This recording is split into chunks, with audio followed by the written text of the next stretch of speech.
tried to get this video made a couple days ago, and it went to 22 minutes, and I could not load it onto YouTube. It just wouldn't load on YouTube. So basically, what I did instead of I've learned from the mistake of trying to,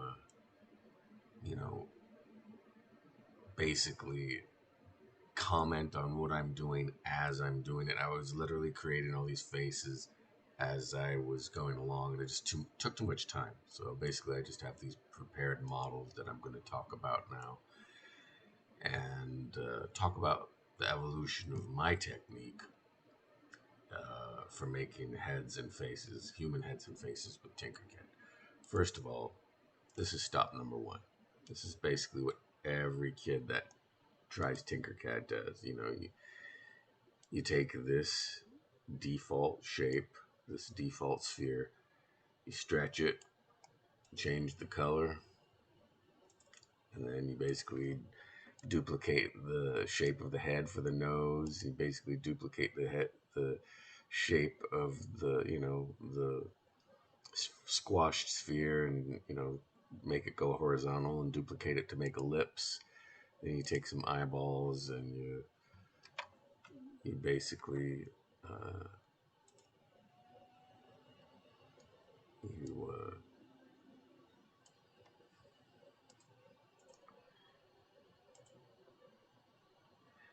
you put a cylinder through the sphere, and then you make the eyeball, and then you put it in front of a white sphere, right? Okay. So that's stop number one in making heads. Everybody was, basically the beginner Tinkercad student is going to do that to make human head. Second evolution is when you basically carve some lips. For example, I've carved these lips. I've made them out of. I made them with the scribble tool, and then I just rounded them off with the curved template.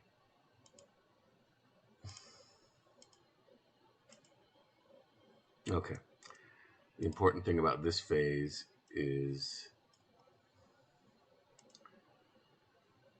you take the oval that you had. Geez, my computer's going so slowly that I can't ungroup this to show you quickly enough. What a pain in the ass. Way to be slow. Okay. Let me show you what I've done here. Okay.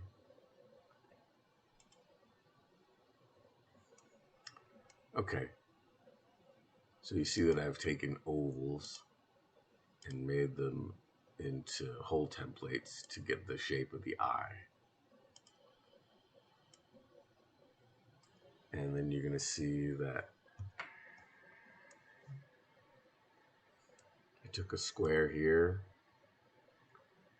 to shape the part where the head slopes down and narrows, the place where the joint where the neck would go.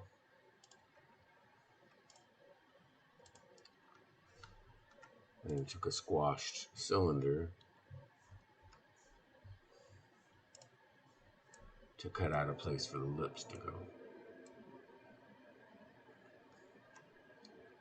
And I stuffed a squashed oval there to make the chin. And here's the important evolutionary step from this egg-shaped head to this, is I put curved templates to shape the head, get rid of the oblong oval look.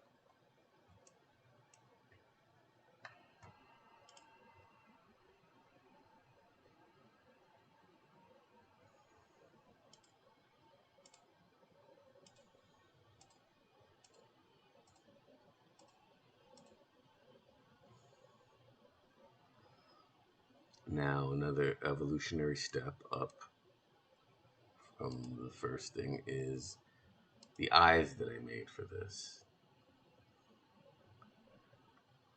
Similar technique, just the pupils are made by taking a sphere and then putting a cylinder hole through it. But in this version, notice how this, basically kindergarten version just has no eye sockets, but then the evolutionary step upwards is that you make the eye socket. You just take the sphere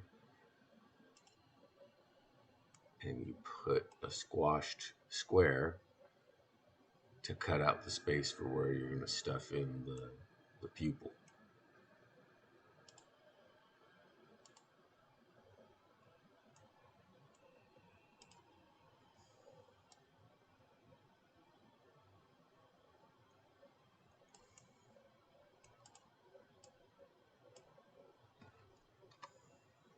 All right.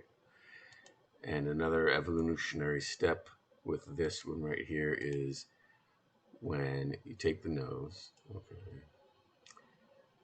The nose is formed by just taking I basically just took this, sphere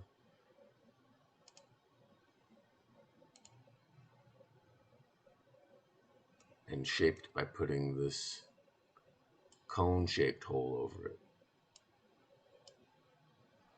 And then putting two sphere holes under here to make the nostrils. So very simple, but in terms of appearance, it's an evolution. It's a step up from just having this potato-shaped oval nose.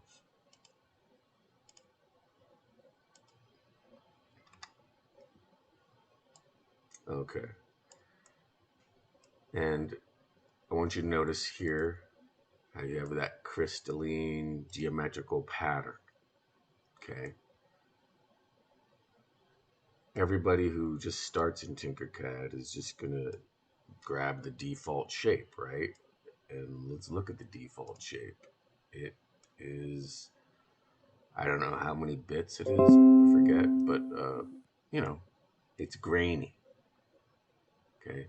Now, this particular step, I don't know, I think I made this head about 2 years ago.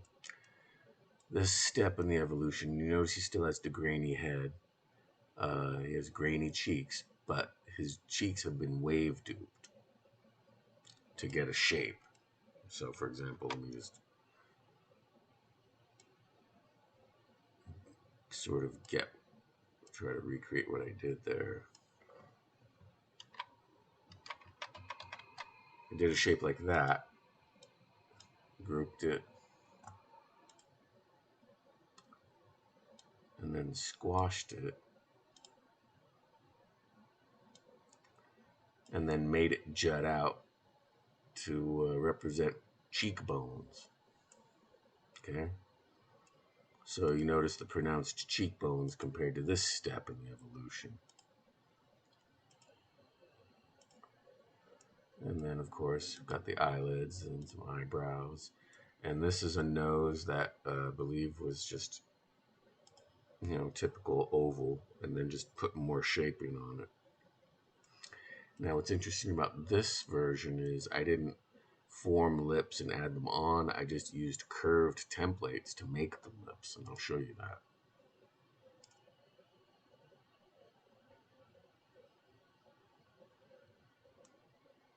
See that? That's all template work. And, if I may say so myself, it's pretty convincing, as far as taking a simple app and creating some sense of expression. So you notice I'm using this model on my Dengar model, and it turns out pretty good because Dengar is supposed to be sort of a badass dude who has no emotion. Okay, now here's my final step in the evolution of making heads. Basically, you have to start. See the difference between this and this grainy pattern? This is the high res sphere. You know, so it's 100% smoother looking than the default, sphere shape. So when I print this out, it shouldn't have that checkery pattern on it. It shouldn't look grainy. See how much smoother this head is in comparison? It's because this head right here is made with by wave duping the high res sphere. So that's the difference in quality. And so people have always said, "Oh wow, how did you do that?" And I said, "Well, now I'm telling you how I did it. High res sphere. Now you can do it too." Now the only difference is, you see how I wave duped a cheek section? I wave duped this section about her mouth. I wave duped the chin. You see that in this instance, instead of just putting a cylinder through the pupil, I made a small sort of quarter circle cut in the eye to represent the reflection in a pupil. And you notice also that I put an outer rim in black. And so the middle of the eye brown, outer rim black, and then that sort of denotes reflection. Uh, Gives it a much more sophisticated appearance than that thing right there. Okay? So that's the basic idea. You guys can all do it now too. Uh, Show me what you come up with, Toby Mac fan. I'll see you out there. Peace out.